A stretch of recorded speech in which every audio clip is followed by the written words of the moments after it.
한번 떠오르는 단어 뭐가 있을까요? 첫 경험? 아, 첫 경험. 생명. 생명. 자식? 자식. 오르가즘. 오, 네.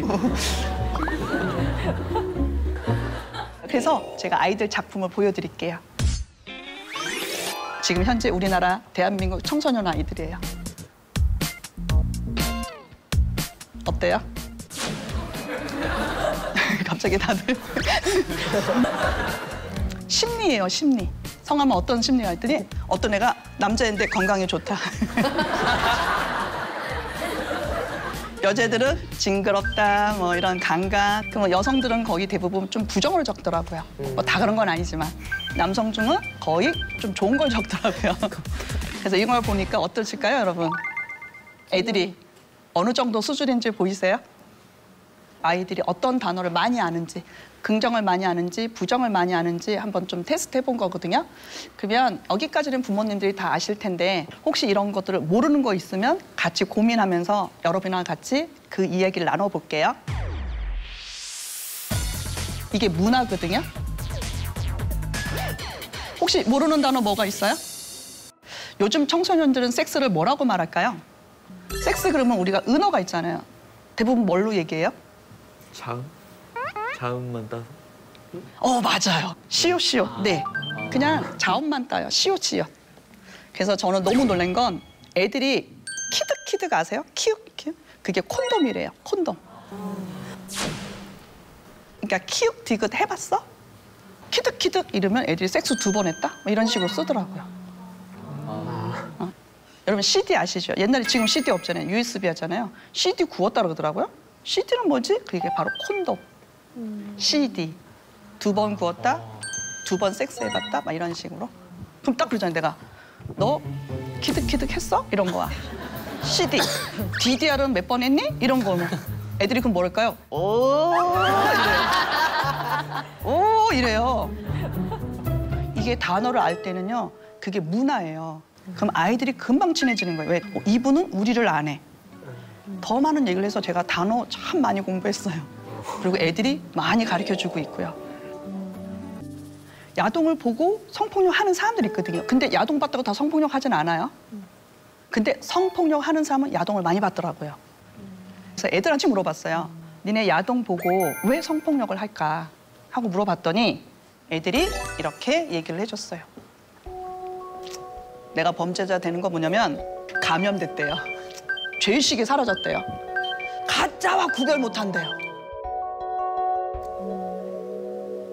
근데 저는 너무 놀란 건 엎드리면 눕고 싶고 누우면 자고 싶고 야동 보면 하고 싶은 건 당연하니까. 어떠세요? 애들 얘기? 너무 솔직하죠? 확 와닿더라고요. 그래서 애들한테 너네 진짜 야동 보고 이런 생각해서 그러니까 그럴 것이래요. 그렇게 이렇게 양심 없거나 믿음 있거나 그리고 이런 걸 잘못 알고 있으면 실천해 볼 애들이 있다는 거죠. 그러면 애들한테 다시 물어봤어요. 야동이 절대 보기 싫어서 혹시 끊은 적 있냐고. 보다가 중지한 애들이 있더라고요. 참 의식이 똑바른 애들이 또 있었어요. 게임할 시간도 없대요. 무슨 야동을 보냐요. 야동보다 뭐가 더 재밌다? 게임. 그리고 여기 볼게요. 스토리가 더 이상 실상해서. 볼 만큼 본 거예요. 그리고 더 놀랬던 건 얘였어요. 미래의 자식들한테 상처 줄까 봐. 초등학생인데요. 4학년인데 선생님 잘 봐요. 내가 정자를 만드는 남자래요. 그러면 야동을 보는 정자가 나올 것 같대요. 그러면 내 애가 야동을 본 남자애가 나오는데요. 그러면 내 애가 전자발찌 찰까 봐. 아빠로서 화가 날 것 같대요. 그래서 끊었대요. 물든 정자가 나올까 봐. 얘는 두렵고 무서워서 야동을 끊었대요. 제가 아들이 있다고 그랬잖아요. 아까 영상 봤죠? 중1 때인가? 얘도 이제 야동을 본 거였죠. 근데 처음엔 저는 야동을 안 볼 거라 생각했어요. 왜? 6살 때부터 훈련시켰으니까. 근데 어느 날 핸드폰에다 제 주민등록번호를 보호해달라고 돈을 내고 있었거든요. 누군가 그거를 쓰고 있다고. 누구지? 근데 너무너무 똑같은 패턴으로 오는 거예요. 화모. 한만 봐도 학원 끝나고 그 시간대에 딱 맞는 거예요. 그래서 어느 날 강의 중에 핸드폰이 울렸어요. 누군가 보고 있다고. 그래서 제가 전화를 걸었죠. 아들, WW 20분째 보니까 좋냐고. 엄마, 우리 집에 CCTV 있냐고. 한 번 보고 끊을 줄 알았더니 너무 많이 봐서 오늘 집에 가서 보자 하고 전화를 끊었어요. 그래서 집에 딱 갔더니 무릎 꿇고 있더라고요. 근데 우리 아들도 너무너무 미안한 거예요. 그러니까 우리 애가 엄마 나도 가르쳐 달래요. 야동을 보고. 이게 진짜인지 가짜인지 엄마랑 같이 야동 보재요. 순간 하얘지는 거예요. 중학교 1학년 애랑 나랑 야동을 봐? 안 되겠다 해서 선배 언니들한테 물어봤어요. 혹시 애들이랑 야동 봐도 되냐? 자기네도 그런 적이 없대요. 애들도 그런 얘기도 안 했고 아무도 해본 적이 없는 거예요. 그래서 그냥 안 되겠다. 그냥 내가 해보자. 그래서 아들한테 그래 알았어. 근데 제가 이제 조건을 걸었죠. 아들, 네가 본 것 중에 10개를 엄선해서 갖고 와. 그랬더니 우리 아들이 잠깐만 시간을 달래요. 삭제할 거 삭제하고 같이 볼 수 있는 거 위주로 갖고 오겠대요. 그래서 이제 둘이 같이 틀게 됐어요. 그냥 보기만 했어요, 이렇게. 근데 우리 애는 틀다가 저를 이렇게 보는 거예요. 그러다가 플레이를 해요. 저를 이렇게 봐요. 그럼 여기서 신음소리가 나잖아요. 그럼 본인도 그걸 꺼요. 그리고 두 번째 틀더라고요. 그리고 또 보고 또 이렇게 수위가 높으면 또 가서 끄고. 그랬더니 갑자기 우리 애가 불을 탁 켜는 거예요. 엄마, 같이 보니까 느꼈대요. 이거 왜 보면 안 되는지를. 첫 번째, 혼자 봤을 때 두렵고 무서웠대요. 처음에 당황스럽고. 근데 자기도 모르게 자꾸 보고 있는 나를 발견했대요. 얘를 삭제도 시켰대요. 근데 다음날 또 복구하고 있는 나를 발견한대요. 엄마 애들이랑 볼 땐 재밌었어. 근데 엄마랑 보다 보니 보면 안 될 것 같다고. 순간 본인이 알아서 판단하더라고요. 어른과 보기 힘든 건 같이 보기 힘들거든요. 어른과 그래서 얘기하자는 거예요. 그리고 우리들이 한번 볼게요. 국산 야동이잖아요. 대학생 여자아이들이 가끔 야동을 본대요. 근데 자기가 나온 걸 본대요. 아마 도찰일 거예요. 그래서 신고도 많거든요. 요즘 야동 되게 자극적이고요. 범죄고요. 강간물이고요. 집단하고요. 그리고 뭔지 모르는 피해자가 있을 법한 영상들이 너무 많아요. 이게 진짜인지 가짜인지 올바르게 판단하는 거. 무변별하게 보지 않는 거 우리 어른들이 관심 가집시다. 이런 얘기 많이 듣지 않나요? 네. 어떠세요? 네. 혼자 있을 때 아무나 문 열어지 마. 뭐 이런 식으로. 어덕이쟁이 집에 들어와. 골목길 다니지 마. 이런 거 많이 들으시나요? 네. 특히 싫어요, 안 돼요, 하지 마세요. 이런 얘기 혹시 많이 들었어요? 네.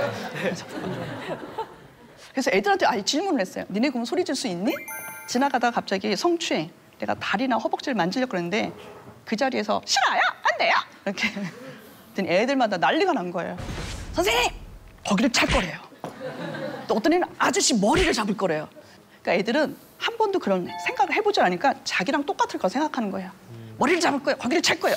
다리가 안 닿을 수도 있고요. 머리를 못 할 수도 있고요. 그래서 못 도망가고요. 도망갔어도 죽일 수도 있고요. 소리 질렀다가 죽을 수도 있고요. 근데 늘 피해자 예방인 거예요. 늦게 다니지 마라, 화장하지 마라, 술 먹지 마라 이런 교육은 사라져야 된다는 거예요. 답은 가해자한테 줘야 돼요. 하지 말라고. 그래서 우리는 누구한테 비난한다? 가해자. 근데 가해자는 남녀 다예요. 근데 다들 남자로 생각하면 안 돼. 이것도 편견이에요. 저는 가해자라 그랬어요. 남녀 둘 다. 그러면 우리 가해자 예방 한번 가봅시다. 아이가 길을 가요. 그러면 아이가 더 많이 할까요? 어른이 길을 많이 할까요? 어른. 그래서 이렇게 해요. 어른요, 아이한테 길 묻지 않아요. 그럼 누구한테 물어봐요? 어른. 내비나 어른이나 길 가는 사람한테 묻겠죠. 왜 혼자 있는 애한테 묻냐고요. 그래서 아이들한테 그래요. 그냥 쌩 까고 도망가라고. 착한 아이 하지 말라고. 또 하나, 어른은 아이한테 도움 요청하지 않아요. 다리가 아픈데 좀 들어줄래? 강아지가 아픈데 나랑 같이 갈래? 그 사람이 그냥 강아지 데리고 가야죠. 무거운 거 있으면 어른한테 불러야죠. 어른은 아이를 도와주는 거지. 어떻게 아이가 어른 도와주냐고요. 또 세 번째는 이거예요. 혼자 있는 한테 문 열라고 강요하지 말라는 거. 어떤 아이가 이 얘기를 하면서 너무 놀랐어요. 택배가 왔대요. 띵동 띵동. 그런데 얘가 엄마가 늘 그랬잖아요. 문 열어주지 말라고. 그러니까 얘가 까먹은 거예요. 아저씨가 묻는 거 혼자 있니? 네, 혼자 있어요. 이렇게. 근데 아저씨가 딱 말해. 혼자 있구나. 아저씨가 문 안 열게. 경비실에 맡겨놓을게. 엄마한테 문자 남길게. 엄마가 찾아가라고. 꼬마야 문 열지 마라. 아저씨는 간다. 어때요? 혼자 있는 한테는 문 열지 않아야 돼요. 어떤 아이가 수업 중에 저한테 이렇게 마음을 열고 싶었나 봐요. 태권도를 다닌대요. 근데 태권도 도장을 가면 태권도 옷을 입어야 되잖아요. 도복을 입고 오면 애들이 여자가 태권도 하는 이게 막 너무 비난 게 성역할. 그러니까 애가 도복을 입고 다니지 않은 거예요. 가서 갈아입다 보니 원피스를 입은 거예요. 근데 태권도 하다 보면 너무 힘이 빠지잖아요. 쓰러져 잔 거예요. 근데 옆에 있는 오빠가 손이 들어온 거예요. 원피스 사이로. 중학생 오빠가 초등학생의 일을. 그래서 얘가 다리를 이렇게 모았대요. 방어를 해서 어떻게든 손이 안 들어오게끔. 근데 이 오빠가 알아버린 거죠. 왜? 소리를 안 지르잖아요. 그러니까 손이 더 들어왔대요. 더 만졌다 하더라고요. 근데 여자애는 소리를 못 질렀대요. 그래서 제가 물어봤거든요. 왜 소리 못 질렀어? 그랬더니 내가 소리 지르면 아저씨가 차를 멈출 거고 모든 애들이 깨면 나보고 뭐라 그럴까 봐. 자기 딴은 해보려고 했대요. 다리를 꽈서 비틀고 절대로. 그래서 내가 왜? 그랬더니 내 몸은 네가 지키라고 엄마가 가르쳐서.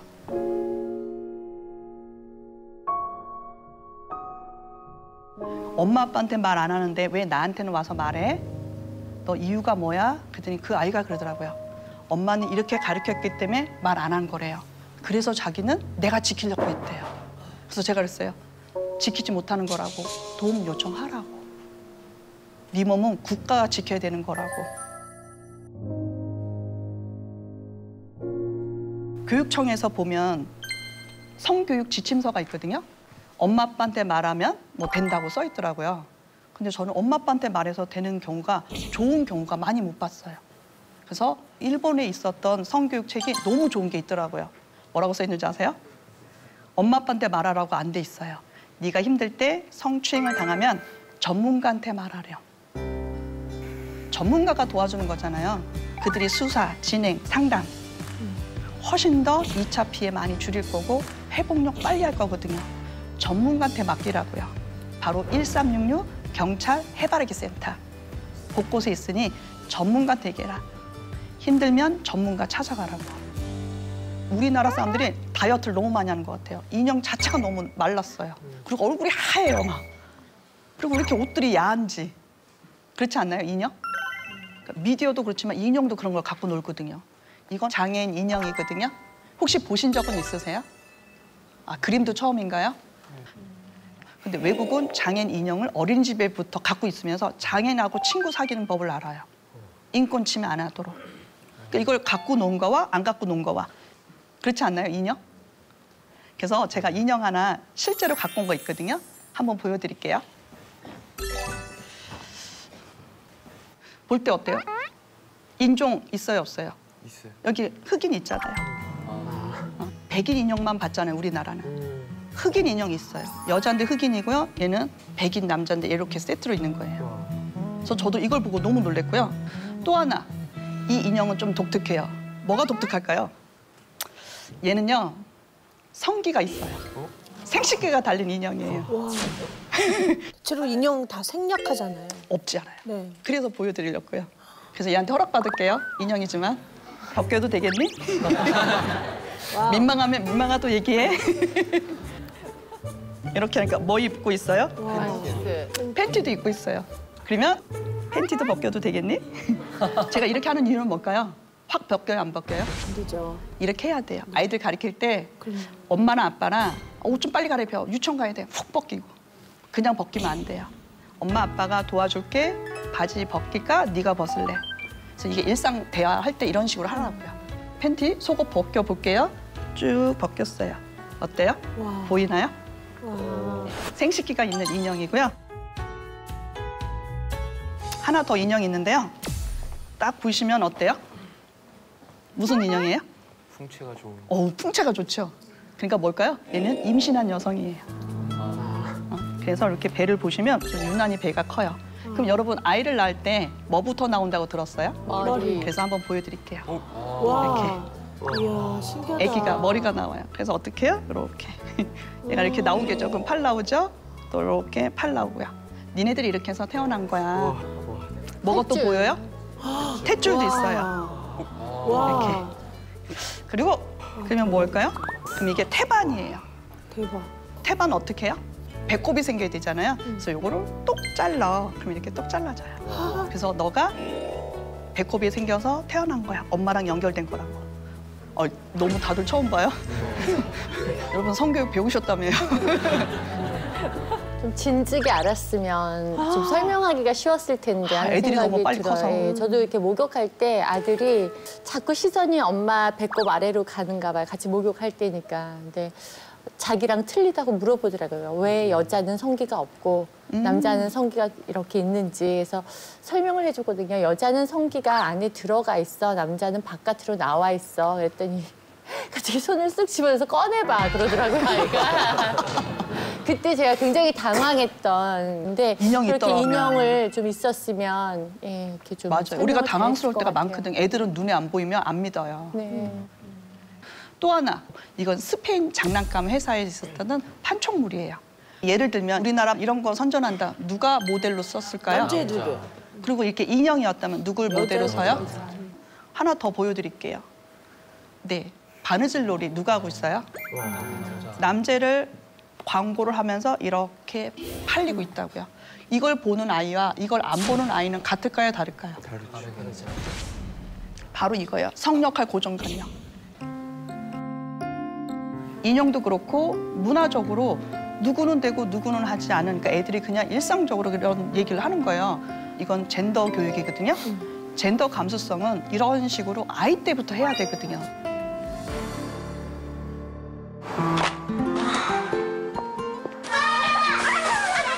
자식 입에 밥 들어가는 것만 봐도 피로가 싹 풀리는 게 엄마인가 봐요. 우리 아들 누굴까? 난 아영이가.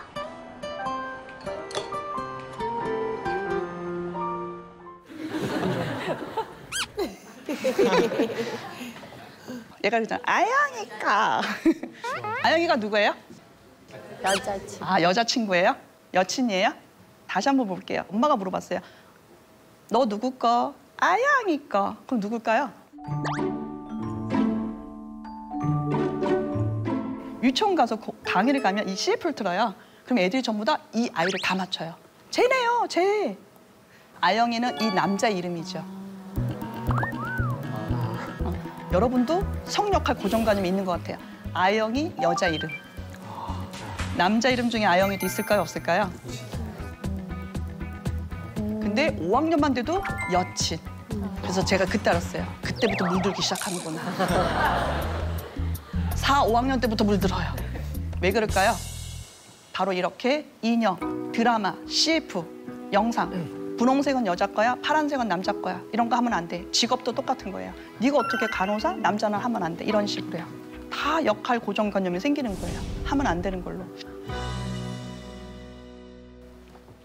여자한테 있고 남자한테 없다. 있다 없다거든요. 이게 뭘까요? 근데 아까 잠깐 얘기하셨어요. 최할리 씨께서 아까 아이가 엄마는 왜 고추 있어 없어? 애들이 고추에 많이 얘기를 하더라고요. 그럼 이제 고추 얘기 좀 해봅시다. 그러면 고추가 이름하여 뭘로 바뀌었어요? 음경. 오, 네 맞아요. 음경. 아무도 몰라요? 고추는 음경으로. 그럼 여자 성기는 이름하여 뭘로 바뀌었을까요? 잠지가 아니라 뭘까요?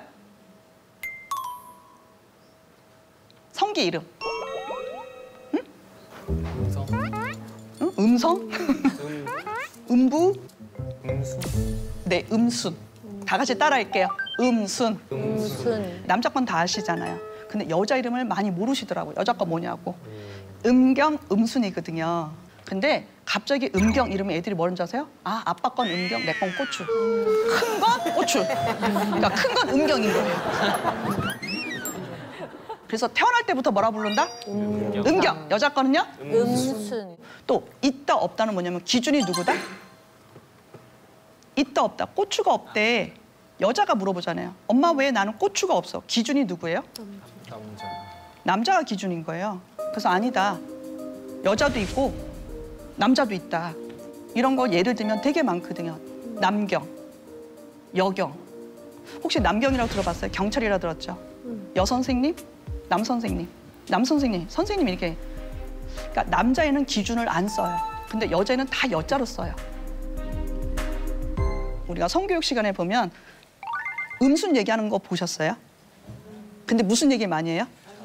자궁의 애기짐, 바로 이게예요. 임신하면 아이를 낳을 거고 유방이 커지면서 이렇게 우유를 먹여서 젖을 준다고. 그러니까 아이들 뭘까요? 여자는 당연히 있어야 되는 걸로. 자궁이 없는 사람도 있어요, 없어요? 나이가 많이 들고 병이 있으면 자궁을 하잖아요. 그래서 사람들이 이런 얘기하는 거야. 자궁이 없으면 여자가 아닌 걸로. 그래서 엄청나게 비하하더라고요. 제가요 부부 특강을 강의했는데 신체판이라고 있어요. 자주 느끼는 오르가즘에 파트너가 좋아하는 곳에다가 하트를 붙이라고. 그랬더니 부인이 어디를 좋아하지? 근데 다들 삼각형 붙이더라고요. 젖꼭지 2개에다가 거기에 중요 부위다가. 뭐 여자분들도 거의 뭐 귓볼이나 남편의 이제 거기 생식기위, 음경에다 많이 붙이더라고요. 근데 쭉 봤더니 한 남성이 가슴 하나만 딱 붙인 거예요. 하트 하나만. 근데 저 너무 놀랐어요. 하트가 가슴 한쪽만 붙여져 있잖아요.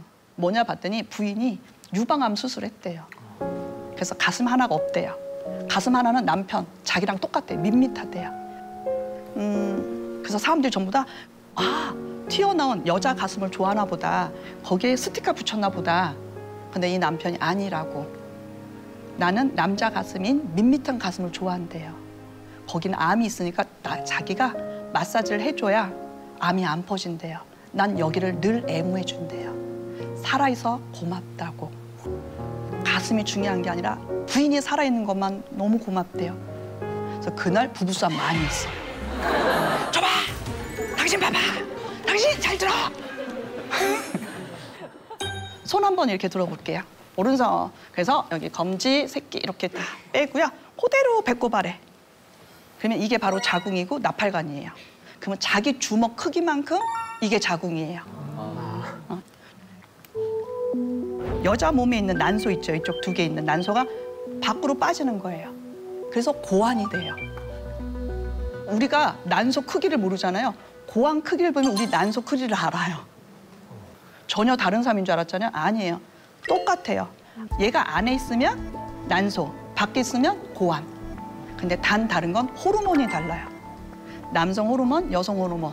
그래서 우리가 남성, 여성으로 보인 것뿐이고요. 여기서 볼게요. 음경에는 길이 하나예요. 소변도 나가고 정액도 나가요. 근데 여자는 달라요. 소변이 다르고 질이 있어요. 그러니까 구멍이 달라요. 앞뒤. 근데 남자 거 볼게요. 구멍이 하나예요. 근데 2가지 역할을 해요. 소변도 나가고 정액도 나가요. 근데 문이 있어요. 소변 나가는 문, 정액 나가는 문이 있어요. 요도 길이는 여자가 더 짧아요. 거의 아마 3, 4, 7? 되게 짧거든요. 근데 남자는 돌출돼 있잖아요. 요도 길이가 더 길다고요. 여러분 이거 딱 보니까 뭐 같아요? 네. 그러면 혹시 처녀막이라고 들어보셨어요? 처녀막 들어봤어요? 그러면 1번, 2번, 3번 어디에 처녀막이 있을까요? 3번. 3번. 1번. 1번. 다들 난리가 났네요. 근데 처녀막은요, 1, 2, 3 어디에도 없어요. 처녀막 자체가 존재하지 않아요. 남성 중심으로 만든 단어예요. 네가 처녀인지 아닌지 내가 구분하겠다고. 여러분 전부 다 학문 있죠, 학문. 학문 있죠? 지금 한문 조여볼래요? 한문 푸세요. 다시 한문 조이세요. 푸세요. 다시 조이세요. 관략근 움직이죠? 네. 그러면 질에도 이렇게 되어 있어요. 조였다, 풀었다, 조였다, 풀었다. 그래서 뭐라 그래요? 질, 근육. 근육. 정답. 다 같이 뭐라고요? 질 근육. 질, 근육. 그래서 얘가 열릴 때가 있어요. 언제 열려요? 생리 나올 때. 그러니까 생리가 딱 터지면 어떻게 해요? 내가 질, 근육이 열린 거예요. 그래서 뭐 한다? 탕에 들어가면 물이 들어간다는 거예요. 그래서 샤워만 하라고. 그리고 얘가 또 열릴 때가 언제냐? 아기 나올 때. 그리고 얘가 또 열릴 때 뭘까요? 음경이 나한테 올 때. 서로 섹스할 때. 얘가 알아서 자동으로 열려요. 닫고 열리고 닫고. 그래서 너무 남성 중심으로 단어를 만들었으니 여성의 단어를 만든 거예요. 현재 폐경을 뭘로 바꿀까요? 폐품 처리 아니잖아요. 뭐 한다? 임무 완수 끝. 완격. 그리고 또 하나 단어 하나 볼게요. 자궁. 지금 한간에 소문들이 많아요. 이게 아들 자자, 자식 자자. 그래서 이 단어가 남성 중심으로 만든 단어 같다. 이것도 바꾸자. 뭘로 바꾼다? 포궁. 네, 그래서 이 포궁은 세포포자. 우리가 세포가 있는 거니까 그래서 포궁이라는 단어를 좀 점점 써봤으면 하고. 뭐가 몰리는 거예요? 피. 머리에서 여기까지 있는 피를 가운데로 모으고요. 여기서부터 발끝까지 있는 피를 가운데로 모으는 거예요. 가운데에 피를 쫙 몰리는 거예요. 이게 발기예요. 남성분들 참 대단한 것 같아요. 가운데로. 근데 어때요? 자동이에요, 수동이에요? 자동이에요. 멈추기가 쉬워요, 어려워요? 어렵죠. 그러면 하루에 몇 번 발기될까요? 그때 달라요? 그러면 혹시 얘기해 줄 수 있겠어요? 안 세워서 잘 모르겠어요. 안 세워서 잘 모르겠어요. 적어도 4번, 5번, 뭐 많게는 12번까지. 근데 여기서 여자애들은 잘못 배운 거예요. 흥분하면 발기되는 거예요. 흥분 안 할 때도 발기하거든요. 그러면 갑자기 발기가 된 건 뭘까요? 자다가 일어나면 발기돼요. 그래서 학교에서 갑자기 자다가 일어날 때. 근데 내가 자다가 일어났는데 야, 너 일어나서 수학 문제 풀어봐. 그러면 어떻게 될까요? 그런 경험들 가끔 있더라고요. 그러면 남자애들은 아니요, 맞을게요. 막 이렇게. 못 나가요. 그러니까 남자 선생님들은 그걸 아시는 거예요. 앉아, 알았어. 나중에 풀어. 근데 여자 선생님이 모르시는 거예요. 너 왜 안 나와? 손대. 그래서 때리는 거예요. 여성 선생님들이 남성들의 발기를 알아야 될 것 같아요. 안녕하세요. 성교육 성상담을 25년째 하고 있는 배정원입니다. 여러분들 사랑과 연애에 대해서는 친구든 TV든 수많은 사람들이 조언을 하기도 하고 또 상담도 해주고 토론도 하는데요. 섹스에 대해서는 어떻습니까? 여러분은 섹스라는 말을 들으면 어떤 생각이 떠오르세요? 우리 인간들은 섹스 없이 존재할 수 없는 그런 존재인데도 불구하고 특히 우리나라에서는 아직도 섹스에 대해서 말하는 걸 굉장히 금기시합니다. 심지어 사랑은 깊고 섹스는 가볍다고 생각하죠. 이렇게 사랑과 섹스에 대한 대우가 극과 극이군요. 자, 그렇다면 정말 사랑과 섹스가 별개인 건지 오늘은 사랑과 연애 그리고 섹스에 대한 이야기를 해보려고 합니다.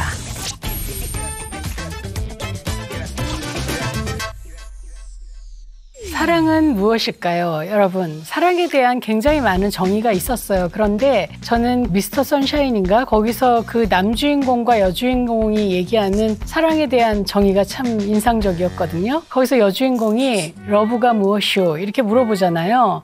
그러니까 남자 주인공이 러브는 총알보다 뜨겁고 훨씬 더 강렬한 것이라고 얘기를 했습니다.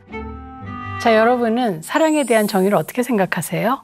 먼저 얘기를 시작하기 전에 열정과 사랑을 좀 구별해 볼 필요가 있을 것 같습니다. 여러분, 상대를 볼 때 사랑에 빠지면 그 사람이 하는 모든 행동이 좋아 보이고 가슴이 뛰고 전화기 옆에 계속 붙어 있고 또 연락이 안 오면 전화기가 고장난 것 같은지 계속 확인하고 이런 감정을 느껴보셨을 거예요. 주로 사랑의 도입 단계에서 일어나는 우리들의 마음인데 그건 사실은 열정이라고 말할 수 있습니다. 그래서 이 열정은 사랑이 시작되는 도입의 한 단계이기는 하지만 사랑 전부라고는 볼 수 없어요. 여러분들 흔히 그런 얘기 많이 들어보셨을 거예요. 사랑의 유효기간은 6개월, 길면 3년 뭐 이런 얘기를 하고 뭐 예전에는 상대가 머리를 안 감고 굉장히 떡이 져서 나와도 외모에 신경을 안 쓰는 소탈한 사람이구나 이렇게 생각을 했는데 그게 아니고 게으른 거였어. 지저분한 거였어. 이런 단점이 보이는 그 순간들이 사랑이 식었다기보다는 그때부터 나는 그 사람과 진정한 사랑을 시작할 수 있는 시기라는 거죠. 그래서 진정한 사랑이란 상대에 대한 내 콩깍지가 벗어지는 그 순간 상대의 단점이 보이지만 그럼에도 불구하고 저 사람을 안고 가겠다라는 어떤 나의 의지가 같이 갈 때 사랑이 비로소 시작된다라고 저는 생각을 합니다.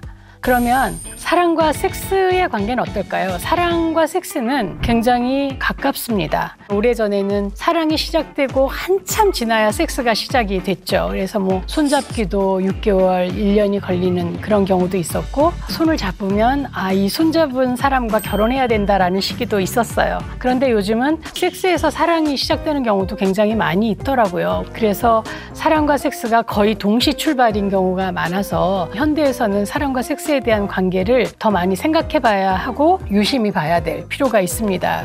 그런데 사랑에 대해서, 섹스에 대해서 생각을 하기 전에요, 우리는 좀 더 생각해 볼 것이 있습니다. 그건 뭐냐면 성적 동의와 성적 자기결정권이라는 거예요. 여러분 많이 들어보셨죠? 성적 자기결정권은 뭐냐면요, 우리 흔히 성적 자기결정권을 얘기할 때는 성관계를 기준으로 얘기할 때가 많아요. 그래서 성행위를 할 것이냐 안 할 것이냐를 결정하는 권리, 그리고 성행위의 내용을 어떻게 할 것인가, 어떤 피임을 할 것인가를 결정하는 것이 성적 자기결정권이다, 이렇게 얘기하는 경우가 많은데 그건 좀 너무 좁은 의미의 성적 결정권이라는 생각을 하고요. 사실 진정한 성적 자기결정권은 나의 몸에 대한 권리를 주장할 수 있는 자기 주도권에 대한 이야기입니다. 그래서 성행동뿐만 아니라 내가 어떤 색으로 머리를 염색을 할 것인지, 피어싱을 할 것인지, 문신을 할 것인지, 혹은 포경수술을 할 것인지, 이런 어떤 나의 몸에 대한 권리를 행사할 수 있는 것, 그걸 주장할 수 있는 것이 성적 자기결정권이라고 볼 수 있다고 생각해요. 그리고 이제 성적 동의는 그런 성적 자기결정권을 가진 상대의 의견을 존중하는 것이죠. 그리고 이제 물어보는 것이기도 한데, 외국에서는요, 이 성적 동의가 no means no라고 얘기를 많이 해요. 그래서 아니라고 말하면 아닌 거야, 하지 말아야 돼 라고 얘기를 하지만 우리나라는 no means all yes라고 볼 수가 있어요. 이 얘기는 뭐냐면, 우리 오늘 같이 잘까? 뭐 사랑을 나눌까? 이렇게 물어보면 싫어 라고 얘기할 때가 있어요. 내가 준비가 안 돼서 싫어라고 얘기하는 건데도 불구하고 상대는 그거에 대해서 분석하는 거죠. 그래서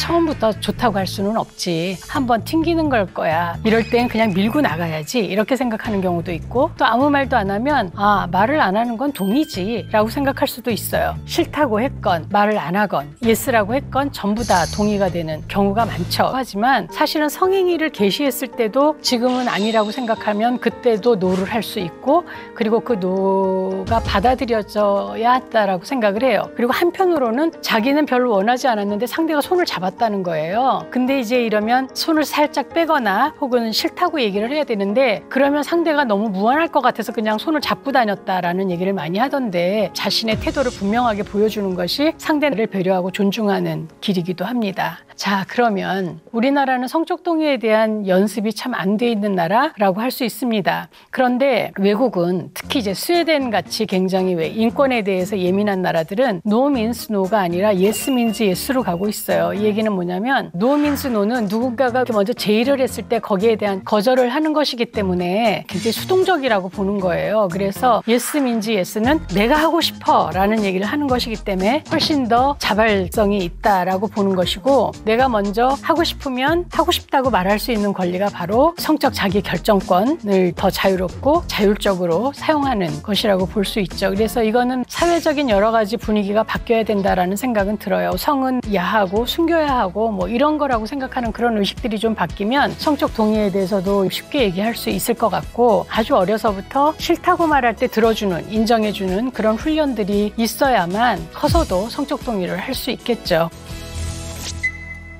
자, 그러면 우리가 연애를 시작할 때는 우리 주변에 있는 사람들하고 연애를 시작하게 돼요. 그 사람에게 관심을 보여주고 하는 것에서 보통 시작이 되죠. 그런데 여기서 여러분들이 조금 조심을 해야 될 거는, 너무 이상형에 꽂혀 있어서는 안 된다는 거예요. 누구나 다 이상형은 있죠. 머리가 긴 사람이라든지 눈웃음이 예쁜 사람이라든지 뭐 이런 것들이 있는데, 그렇지 않은 사람도 만나보는 건 굉장히 중요하다고 생각을 해요. 왜냐하면 내 이상형이 아닐지라도 나하고 잘 맞는 사람이 있고 매력 있는 사람들이 굉장히 많이 있어요. 그래서 우리 흔히 그렇게 얘기하잖아요. 바람둥이들이 잘 산다. 그 이유는 굉장히 많은 사람들을 만나봤기 때문에 어떤 사람이 나한테 잘 맞는지를 보는 안목이 굉장히 높아요. 그리고 이런 사람한테는 이렇게 대하면 된다는 어떤 그런 기술이 굉장히 발달해 있죠. 그래서 모두에게 좋은 사람이 아니라 나한테 좋은 사람을 만나야 되잖아요. 그렇죠? 나한테 특별하게 잘 맞는 사람들이 있어요. 그래서 그 사람을 만날 때는 내가 그렇게 포장하지 않아도 되고 내 존재만으로도 너무 편안한 그런 사람을 만나야 만나려면 정말 많이 만나고 안목을 키우셔야 됩니다.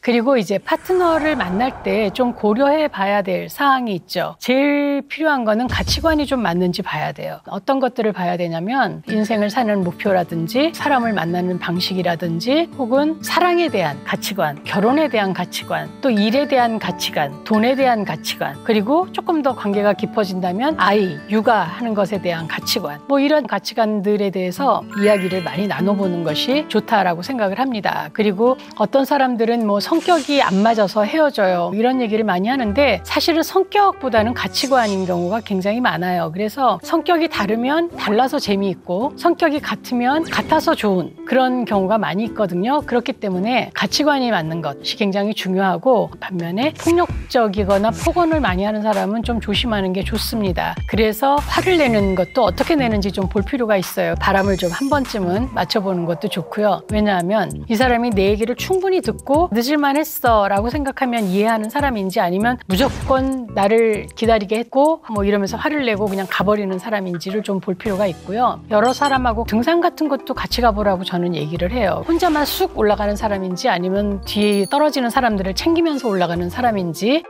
이런 모습들을 좀 볼 필요가 있어요. 물론 이렇게 제가 여러분들한테 말씀을 드리지만 어떤 사람에게 빠지면 그런 것들이 다 장점으로 보일 때가 많아요. 그래서 가능하면 좀 나하고 잘 맞는 사람, 전체적으로 괜찮은 사람을 만나려고 노력하는 게 좋고, 무엇보다도 내 자신이 좋은 사람이 되려고 노력하는 게 필요하겠죠.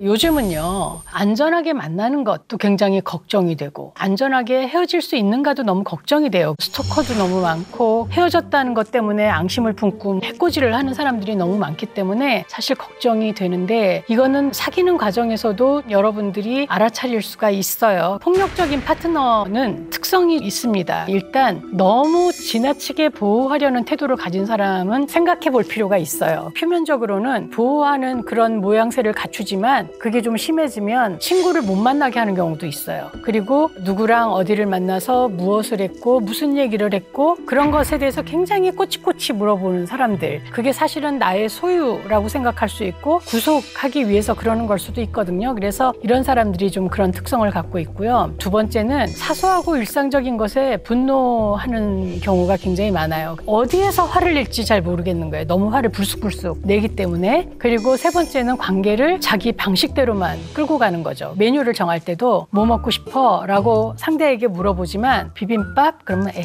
그거는 별로. 냉면? 아유 차가워. 결국은 답정너인 사람, 그런 사람들은 소통하는 방식을 모를 수도 있지만 해보다 안 되면 이거는 너무 자기 위주인 경우이기 때문에 힘들어질 겁니다. 그리고 네 번째는 여러 가지 사안에 대해서 너무 부정적이거나 비판적인 태도를 보이는 거예요. 아주 최악은 내가 사랑하는 사람인데도 불구하고 그 외모에 대해서 되게 부정적인 코멘트를 하는 경우가 있어요. 이제 옷을 사러 가면 뭐 나 예뻐? 어때? 어울려? 뭐 이렇게 얘기하면 야, 그 얼굴에 뭐가 어울리겠니? 농담같이 하지만 굉장히 상대를 기분 나쁘게 만드는 코멘트라든지, 제일 나쁜 거는 나를 조롱하는 거죠. 이 폭력적이라는 건 꼭 때리는 것만이 아니라 말로도 폭력을 쓸 수 있죠. 욕을 한다, 이것도 폭력이지만 상대를 너무 비난하고 몰아붙이는 경우도 있어요. 그런 것도 굉장히 폭력적인 거고, 주로 이 말로의 폭력은 사실은 남자보다 여자가 많이 하죠. 그리고 상황을 불안하게 하는 것도 굉장히 폭력적이에요. 그래서 뭐 나를 때리지는 않지만 뭘 집어던진다든지, 일어나면서 의자를 탁 팽개치면서 일어난다든지, 문을 쾅 닫고 들어간다든지, 이러면 굉장히 사람이 불안해지잖아요. 그런 것들이 폭력이거든요. 그래서 우리는 폭력에 대해서 훨씬 더 예민해질 필요가 있습니다. 자, 그래서 이렇게 폭력적인 파트너는 사랑의 힘으로 고치기가 어렵고 전문 상담을 받거나 어떤 행동 치료를 좀 받는 것이 좋고요. 그리고 만약에 이 사람하고 다툼 관계가 일어나면 안전한 장소로 좀 가는 게 좋아요. 그래서 이렇게 막혀 있는 곳으로 가지 않는 게 좋고, 그리고 평소에 도움받을 수 있는 사람을 좀 리스트를 만들어서 내가 위급하면 짜장면이 먹고 싶어라고 친다든지, 이런 어떤 암호 같은 거를 정해서 알려주는 게 좋은데, 이렇게까지 하면서 만날 필요는 없겠죠. 제일 좋은 거는 그냥 헤어지는 게 좋을 것 같아요. 그렇죠? 그래서 내가 폭력적이지 않아야 하고 폭력적인 사람을 가려내는 눈도 굉장히 필요하다라는 생각이 듭니다. 그리고 혹시 당하면 경찰이나 뭐 이런 도움을 받을 수도 있을 거고, 참고 있지 말고 의학적인 조치를 반드시 취해야 된다라는 겁니다. 학생들이 저한테 물어볼 때가 참 많아요. 선생님, 남자친구랑 사귄 지 지금 3개월이 됐는데요. 언제쯤 하면 좋을까요? 이렇게 물어봐요. 그러면 제가 학생한테 물어보죠. 내가 다음 주 화요일쯤이 좋겠어. 6시쯤 해봐. 이렇게 얘기를 하면 하겠어? 이렇게 물어봐요. 그거는 자기가 정하는 거죠. 자기가 정하는데 정말 무슨 본능이나 욕구 때문이 아니라 사랑하면 그 상대에 대해서 알고 싶고 그 사람을 만지고 싶고 그 사람을 안고 싶기 때문이죠. 그래서 첫 경험이 일어나는 경우가 굉장히 많습니다. 인생에 있어서의 첫 경험은 정말 딱 한 번이에요. 처녀성을 잃는다 이런 문제가 아니라 어떤 새로운 사람을 만나서 하는 건 뭐든지 다 첫 경험이고 실제로는 하던 사람과 하는 것도 매번 첫 경험 같이 해야 된다라고 생각을 해요. 그래서 어쨌든 인생에서 한 번밖에 없는 그 첫 경험은 행복하게 했으면 좋겠다는 생각이 들어요. 그래서 여러분들이 준비 없는 섹스를 했을 때는 여러 가지가 문제가 되는데 일단 굉장히 후회가 되겠죠. 그리고 알 수 없는 죄책감 같은 게 들고 원치 않는 임신에 대한 걱정, 또 성병, 그래서 오히려 관계가 악화되기도 합니다. 그렇기 때문에 섹스를 하기 전에 여러분들이 좀 생각해 봐야 될 것들은 나는 파트너를 사랑하나? 파트너 역시 나를 사랑하나? 좀 생각을 해봐야 될 것 같아요. 근데 또 어떤 사람들은 그렇게 얘기해요. 아, 요즘 누가 섹스를 사랑만으로 합니까? 라고 얘기하지만 우리가 지금 여기서 얘기하는 건 사랑과 같이 가는 섹스, 연애 안에서의 섹스를 얘기하는 거니까 몸만 만나는 것이 아니라 정말 내가 저 사람을 사랑해서 우린 섹스를 하는 거지 나를 정말 좋아하고 나를 아끼기 때문에 나하고 섹스하고 싶어 하는 거지 라는 확신이 좀 들어야 될 것 같아요. 그리고 언제든지 마음이 박히면 노할 수 있고 상대가 그것을 받아들일 수 있다는 확신이 좀 필요하겠죠. 그리고 성병이나 원치 않는 임신을 하지 않을 준비를 좀 하는 것이 내가 몰입할 수 있을 겁니다. 그리고 제일 중요한 거는 파트너나 친구들의 부추김 때문에 하는 게 아닌가를 좀 생각하셔야 돼요. 보면 왜 친구들이 야, 너 아직 키스도 안 했니? 야, 너 아직 성관계도 안 했어? 그 사람이 널 덜 좋아하는 거 아니야? 막 이렇게 생각해갖고 나는 준비도 안 되고 그랬는데 하는 경우가 있거든요. 그러면 정말 후회합니다. 그리고 이 요구를 거절을 하면 쟤랑 헤어질지도 몰라 라는 불안 때문에 원하지 않는 섹스를 하는 게 아닌가 또 생각을 해봐야 된다고 생각해요. 그래서 물론 너무 오래 기다리게 하면 그 사람이 떠나겠지만 적어도 나의 기준이라든지 그 사람을 얼마만큼 좀 안 다음에 섹스를 시작하는 게 좋습니다. 사랑은 시작부터 잘 헤어지는 것까지가 사랑의 과정이라고 생각을 하고요. 헤어지긴 참 쉽지 않아요. 근데 보면 이별에 대해서 너무 많은 환상을 갖고 있어요. 그래서 막 아름다운 이별 막 이렇게 얘기하잖아요. 아름다운 이별이 어디 있어요? 다 끔찍하지. 사랑하는 사람을 잃는 순간인데 그게 아름다울 수가 있나요? 어떻게 포장을 하든. 그래서 어떤 사람들은 디데이를 정해놓고 해줄 수 있는 모든 걸 다 해주는 거죠. 그리고 나서 이제 헤어진다. 정말 병 주고 약 주는 그런 건데 의외로 많아요. 제가 상담을 해도 남학생들이 그런 거에 대한 욕심을 좀 부리는 경우가 많이 있는데 헤어질 때는 단호하고 짧게 헤어지는 게 전 좋다고 생각을 해요. 길수록 힘들어요. 그렇기 때문에 일단 헤어지기 전에 생각을 많이 해야 되겠죠. 우리 정말 헤어져야 해? 정말 이건 안 되는 거야? 헤어질 수밖에 없다면 결정을 내리고 얘기를 해야죠. 내가 먼저 헤어지자고 한다고 해서 내가 나쁜 사람이 아니에요. 그것 때문에 사실 말 못하고 질질질질 끄는 경우가 많은데 그 사람을 사랑하지도 않으면서 속이는 관계를 계속하는 것보다는 오히려 어쩌면 그 사람보다 먼저 우리 관계에 대해서 객관적으로 계속 더 깊이 성찰해봤다라는 증거일 수도 있죠. 물론 뭐 기분 때문에 아 싫어 그만 만나 이게 아니라 아무리 생각해도 안 되겠어 인 경우인 거죠. 그래서 이제 어떻게 헤어질까를 좀 결정해야 되죠. 어디서 헤어질까? 헤어질 때는 공공장소에서 헤어지는 게 좋아요. 우리는 헤어지면 상대가 울 수도 있고 나도 울 수 있고 소란해질 수도 있기 때문에 좀 조용한 곳에서 헤어져야지라고 생각하는데 남의 도움을 못 받을 수도 있어요. 문제가 심각해질 수도 있단 말이죠. 그래서 카페가 제일 좋은 것 같아요. 더 좋은 거는 선불하는 곳이 더 좋아요. 언제라도 일어서서 나올 수 있게 주인에 의해서 잡히지 않도록. 그리고 기회를 주지 말라는 거예요. 한번 헤어지자고 얘기했으면 그 헤어졌던 사람하고 다시 만나려면 그 문제가 해결됐는지를 봐야 돼요. 그리고 그 문제를 해결하기 위해서 정말 애써야 된다는 거죠. 하지만 이게 안 되는 경우가 많아요. 그리고 관계를 정리를 하면 만나지 말아야 돼요. 그런 사람들 굉장히 많아요. 우리가 헤어지기는 하지만 참 좋은 사람이야. 친구로 만나자. 이렇게 얘기하는 경우가 많은데 어제의 인은 오늘의 친구가 될 수가 없죠. 적어도 그 사람을 보고 가슴이 뛰지 않아야 돼요. 그래야만 친구로 만날 수 있습니다. 그리고 너무 힘들면 전문 상담가나 주변의 합리적인 어른하고 이야기를 좀 털어놓을 수 있으면 좋겠고, 마약이나 약 혹은 알코올 이런 거에 너무 의존하지 말라는 거예요. 헤어지면 사랑한 만큼 아플 거예요. 그거를 인정하고 나를 위해서 그동안 못했던 어학, 뭐 영어를 공부한다든지 책들을 읽는다든지 이렇게 나를 좀 업그레이드 시키는 그런 프로그램 좀 하는 게 좋고, 이렇게 헤어졌다고 내 생이 끝나는 게 아니라는 거. 나는 계속 갈 것이고 좋은 사람으로 살 거라는 거. 그리고 너무 힘들면 봉사하는 것도 좋아요. 스킨십이 많은 봉사가 좀 빨리 치유되는 것 같습니다. 그래서 사랑에 대한 얘기를 했는데요. 정말 좋은 사랑이라는 게 뭘까요? 그 사랑이 끝난 후에 내가 좀 더 나은 사람이 되어 있다면 좋은 사랑이었겠죠? 사랑은 쉽지 않아요. 그냥 우리는 사랑에 참 쉽게 빠지지만 그 사랑을 계속 유지하고 좋은 사랑으로 계속 가려면 정말 끝없이 업그레이드하고 노력하지 않으면 되지 않습니다. 한번 해보시기 바랍니다.